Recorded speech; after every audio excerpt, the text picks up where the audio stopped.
दीपक भाइ यो 4वटा पेज छ एमएस वर्डमा। यो 4वटा पेजमा दुईटा पेजमा एउटा बोर्डर र दुईटामा अर्को बोर्डर कसरी सेट गर्ने आउँछ? आउँदैन म्याम, सिकाइदिनु नि कसरी गर्छ। ल हेर है त कसरी गर्ने। यो दुईटा पेज छ, जुन पेजमा चाहिँ जस्तो कि मैले पेज बोर्डर कहाँबाट सेट गर्ने हो त? पेज लेआउटमा जाने, पेज बोर्डरमा जाने, अनि यहाँबाट स्टाइल चुज गर्दाखेरि ओके गर्यो भने त सबमा सेम बोर्डर आउँछ नि त। अब मलाई जुन पेजदेखि अर्को बोर्डर चाहिएको छ त्यो पेजमा क्लिक गर्ने। मलाई यहाँदेखि चाहिएको छ अर्को बोर्डर, त्यही भएर मैले यहाँ क्लिक गरेँ।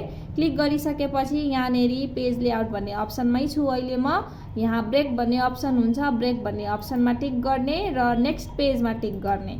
नेक्स्ट पेजमा टिक गरिसकेपछि अब जाने पेज बोर्डर भन्ने अप्सनमा। पेज बोर्डर भन्ने अप्सनमा टिक गरिसकेपछि अब अर्को स्टाइल चुज गर्ने। मैले यहाँ 8बाट अर्को स्टाइल चुज गरेँ।